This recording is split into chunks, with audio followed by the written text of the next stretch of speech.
അദ്ദേഹത്തിൻ്റെ കാലഘട്ടത്തിൽ പ്രൗഢ ഗാംഭീര്യത്തോടെ ഈ മലങ്കര സഭയെ നയിച്ച കാതോലിക്ക ബാവയാണ് പരിശുദ്ധ ഗീവർഗീസ് ദുതിയൻ ബാവ. നമുക്കൊക്കെ അറിയാം.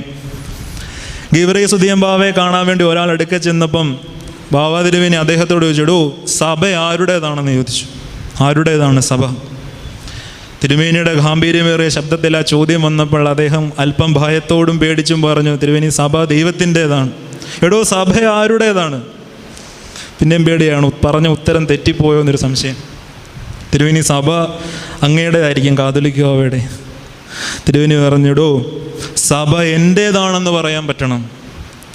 ഈ പരിശുദ്ധ സഭ ആരുടേതാണെന്ന് ചോദിച്ചാൽ ഇത് എൻ്റെ സഭയാണെന്ന് പറയാൻ പറ്റണമെന്ന് ഗീവർഗീസ് ദുതിയൻ ബാവ ഈ സമൂഹത്തെ ഓർമ്മിപ്പിക്കുന്ന അതേ കാലഘട്ടത്തിൽ ജീവിച്ച വന്ദ്യനായ കൊച്ചു തിരുമേനി. അദ്ദേഹത്തിൻ്റെ ജീവിതം മുഴുവൻ നമ്മൾ നോക്കുമ്പോൾ അറിയാം, ഇത് എൻ്റെ സഭയാണ് എന്ന രീതിയിൽ വിശ്രമമില്ലാതെ ഈ